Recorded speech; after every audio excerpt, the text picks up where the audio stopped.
안녕하십니까. 저는 덕유탄양교구의 조정현 성도입니다. 부족하지만 저의 간증을 통하여 주님이 살아서 일하심을 알게 하시고 하나님께 영광을 돌리기를 원합니다. 신년 초가 되면 특별성회에서 간증하는 분들을 보고 부러워했지만 막상 간증을 하려고 하니 극적인 간증거리가 아닌지라 성도님들에게 도전이 될 것 같지 않아 망설여졌습니다. 그래서 기도하며 지난 날을 천천히 반추해 보았습니다. 그랬더니 완전한 사랑이신 하나님이 무딘 저에게 온갖 사랑의 표현으로 주님을 알려주시고 저를 사랑에 빠뜨려 변하게 한 일들이 보였습니다. 나의 우상은 가족입니다. 어머니 태중에서 8개월째 되던 때 아버지가 돌아가시고 저는 유복자로 태어났습니다. 29 미망인 엄마는 내둘된 아들을 친정에 맡기고 갓난아기를 등에 업고 보따리 행상을 하며 생계를 유지했습니다. 우스운 얘기지만 어머니께서 말을 하기 시작한 나를 얻고 보따리 행상을 다닐 때면 어머니가 앞에서 물건 사세요를 선창하면 뒤에 업힌 나는 안 사요로 대꾸를 했다고 합니다. 가난한 형편이었지만 엄마의 강인한 생활력으로 한때는 인천에서 3층 집에 식모까지 두는 호사도 누렸지만 얼마 지나지 않아 사기꾼에게 속아 돈을 날리고 친정 강화로 낙향을 했습니다.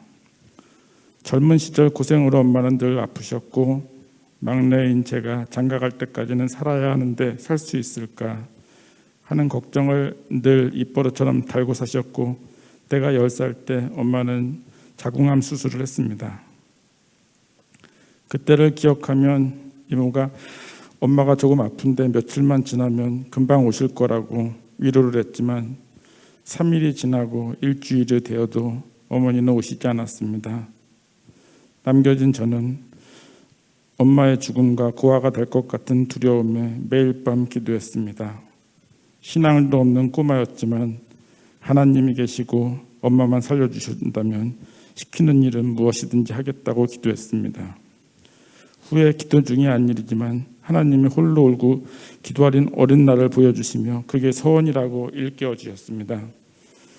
어머니는 회복되셨고 어머니의 지극한 사랑으로 아버지의 부재를 느끼지 못했지만 나의 잠재 속에는 어머니 희생에 대한 책임감과 행복하고 단란한 가정에 대한 사무치는 소원이 자리 잡고 있었습니다. 시골에서 공부는 곧잘 했지만 스카이대도 아닌 이류대 출신이고 집안 배경이 없는 저에게는 경쟁에서 살아남는 법이 남들보다 치열하게 사는 방법뿐이 없었습니다. 그때부터 저는 주의환경을 내가 통제하지 못하고 불확실성이 존재하면 걱정과 스트레스가 심했고 완벽을 추구했습니다. 이런 것이 사탄의 충실한 노예가 되는 것도 모르고 다행인지 불행인지도 모르지만 회사에서는 능력을 인정받아 임원까지는 될 것 같았고 세상의 잣대로 성공을 꿈꿨습니다. 하지만 그에 걸맞는 자녀들의 좋은 대학 입학과 아내의 교양이 갖춰져야 내가 꿈꾸는 진정한 성공의 완성처럼 보였습니다. 그러나 내 기대에 못 미치는 아이들의 성적과 먹을 것은 타고난다는 낙천적인 아내의 교육관에 부딪혀 저녁마다 늦은 나의 퇴근은 모세의 기적처럼 가족들을 각자의 방으로 밀어넣었습니다. 그러던 중 딸 혜인이의 전도로 산마교회에 출석하게 되었습니다. 첫 번째 간증은 저희 가정의 회복입니다. 저희 딸은 미대 준비를 중단하고 진로를 바꿔 신학을 하게 되었고 아들은 실력에 맞춰 재수를 하지 않고 대학에 입학했습니다. 저도 새가족 훈련과 창세기 출애굽기 교육을 통해서 하나님의 허락 없는 은혜는 참된 평안이 아니라는 생각으로 결과에 순종하며 범사에 감사하려 했었습니다. 하지만 문제는 아내와 딸과 저의 믿음 성장 단계가 달라 서로 정지하고 판단하는 것이었습니다. 코로나로 인해서 온라인 수업으로 밤에는 기도원, 교회로 새벽 늦게까지 기도하러 다니는 딸의 안정과 낮에는 하루 종일 자는 밤낮이 바뀐 생활태도, 그로 인한 건강 악화로 잔소리를 흘러치면 나는 이제 아빠 딸이 아니야, 하나님 딸이야 라는 말이 가슴에 비수처럼 꽂혔습니다. 지방 발령으로 한껏 나의 자존심에 스크래치가 가고 모세우경 훈련을 받기 위해 회사를 퇴직했습니다. 경제적 불안감에 집사람과 앞날을 의논하려 치면 남의 일처럼 방관하고 회피하며 나를 절대적으로 신뢰하는 믿음이 너무 부담스러웠습니다. 무엇보다 나를 소개할 때 이름 뒤에 따라붙는 수식어로 사회적 호칭이 없어지고 나의 존재가 부정당하는 듯했습니다. 나의 공허함은 그동안의 가족을 위한 희생을 담보로 가족에게서 채우고 싶었고 외면당했을 때 싸움이 되고 단절이 되었습니다. 하지만 이런 가족사랑이라는 가면 속에 감춰진 나의 민낯은 그동안 내가 얼마나 큰 우상이었으며 내가 깨지지 않고서는 하나님을 만나고 평안과 기쁨을 얻는 것이 불가능하다는 것을 깨달았습니다.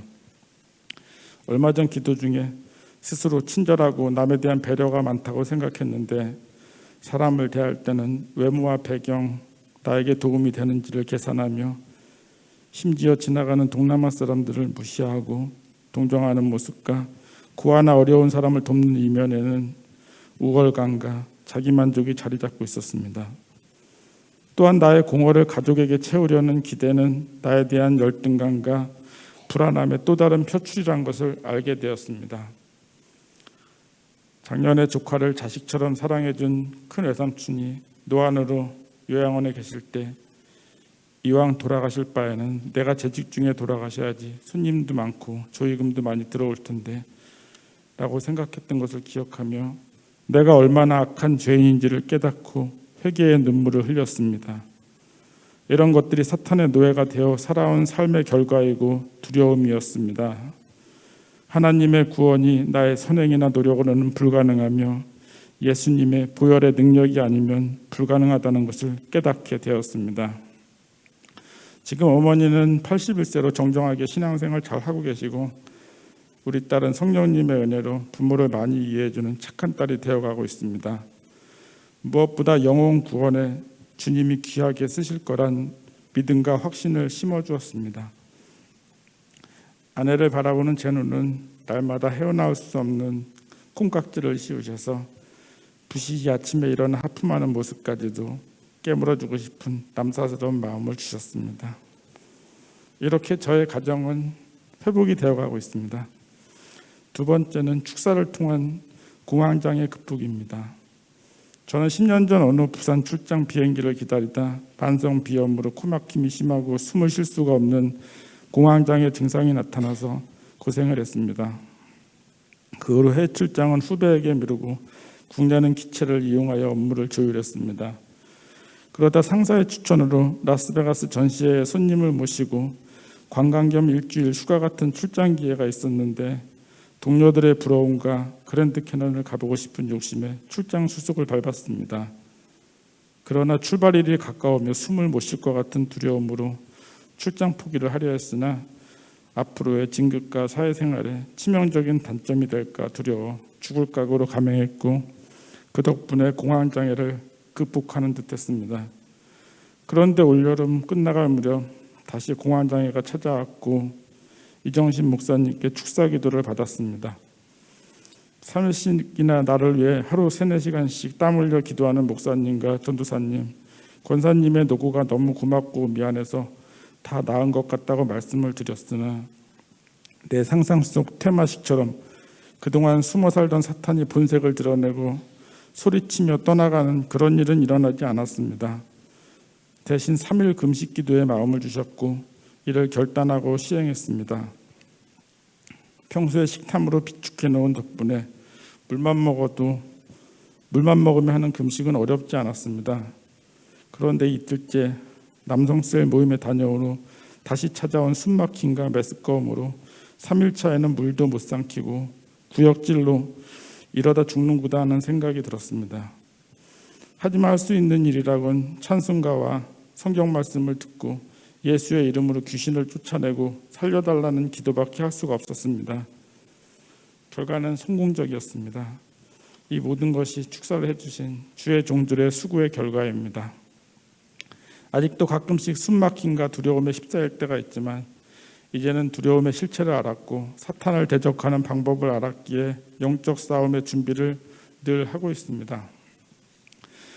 우리의 싸움은 혈과 육을 상대하는 것이 아니요 통치자들과 권세들과 이 어둠의 세상 주관자들과 하늘에 있는 악의 영들을 상대함이라. 그러므로 하나님의 전신갑주를 취하라.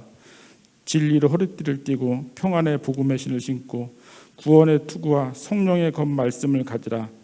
에베소서 6장 12절에서 17절 말씀. 세 번째 간증은 습관의 변화와 하나님께 받은 축복입니다. 내성적인 아내는 TV를 보지 않아도 친구 삼아 늘 켜놓는 습관이 있었고, 우리 부부의 주말은 힘든 주중 생활을 보상받는다는 심리로 쇼핑이나 영화관, 친구 만나 저녁 먹고 술 한잔 하는 것이 소확행이었습니다. 업무차 배운 골프는 새벽 라운딩에 가성비가 떨어지는 취미였지만 상류사회에 발담그고 있다는 일종의 자기만족이었습니다. 그런데 산마교회에 출석한 지 5년이 되어가는 지금 언제 끊어졌는지는 정확히 알 수는 없으나 아내는 성경 필사에 심취했고 매일 찬송가가 울려 퍼지는 일상이 되었습니다. 가끔 TV 시청에 팔린 저를 보면 무언의 한심한 눈빛을 느껴집니다. 골프채는 먼지가 키키해서 주인을 잃었고, 저도 출퇴근 시간에는 찬양을 듣고 매일 감사 노트를 쓰며 번번한 술자리 거절로 친구와 동료들 사이에 왕따를 넘어 관찰 대상이 되었습니다. 회사를 그만두고 그동안 회사에서 하던 영업으로 사업을 시작했지만 고정거래처가 없는 현실은 매일 불안의 연속이었습니다. 더구나 코로나로 거래처 방문조차 어려워서 대부분의 시간을 성경이나 책을 보며 지냈는데 남들의 바쁜 일상이 너무 부럽고 뒤처졌다는 불안감에 힘든 날들도 많았습니다. 하지만 1년을 돌아보니 하나님이 함께 하심으로 돕는 사람을 보내주셨고, 회사 다닐 때 연봉만큼은 아니지만 쓰고 부족하지 않은 물질적 축복도 주셨습니다.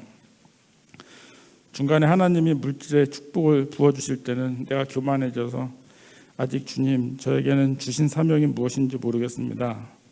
돈으로 사탄의 소가 다시 세상으로 빠지는 것은 싫습니다. 먼저 믿음과 물질관을 세워주세요 라고 기도했더니 정말 몇 달간 일거리가 딱 끊기는 신기한 경험도 했습니다. 그 후에 잘못됐다고, 제가 경솔했다고 싹싹 빌었는데 공의로우신 하나님의 때는 아직인 것 같습니다. 하지만 물질 축복 대신에 말이 얼마나 중요한지를 깨달았습니다. 지금까지 떼쟁이 초신자인 저에게 하나님은 우주만큼 크고 대범한 사랑으로 내 삶을 촘촘히 변화시켜 가심을 실감합니다. 아직까지 하나님에 대해서는 옆구리에 물린 별 이빨자국만큼도 잘 모르지만 이제는 내 의지에 맞춰 하나님의 뜻을 굽혀달라는 기도보다는 하나님을 신뢰하며 끝까지 인내하고 순종할 수 있는 믿음을 달라고 기도합니다. 또한 말씀만이 사탄을 대적할 수 있다는 것과 돈과 건강에 대한 두려움보다는 하나님과의 단절이 더욱 두렵습니다. 아직은 뜨거운 성령 세례나 방언의 은사도 받지 못했습니다. 하지만 확실한 건 주님이 저를 포기하더라도 저는 주님을 따를 것이고 가슴 밑바닥에는 주님도 저를 포기하지 않으실 거라는 자신감이 생겼습니다. 귀가해야 할 거 욕심이 많아 보호종료 청년을 위한 일이라든지 장애인, 노인 일자리 창출 등 하고 싶은 일이 굉장히 많습니다.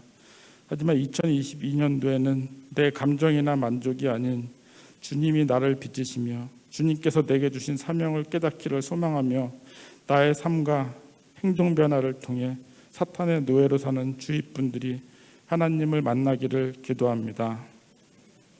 이제 간증을 마치며 감사한 분들께 마음을 전합니다. 언제나 저희 상황에 꼭 맞춤 설교로 늘 감동을 주시는 담임 목사님 감사합니다. 내가 무엇을 하든 항상 예쁘게 봐주시는 교구장님과 탄영교구 남성셀 예루살렘 성가대 모세오경 훈련반 식구들께 감사를 드립니다. 그리고 아들의 구원을 위해 합심하여 기도하는 아내와 딸 혜인이에게도 사랑과 감사를 전합니다. 감사합니다. 새해 복 많이 받으십시오.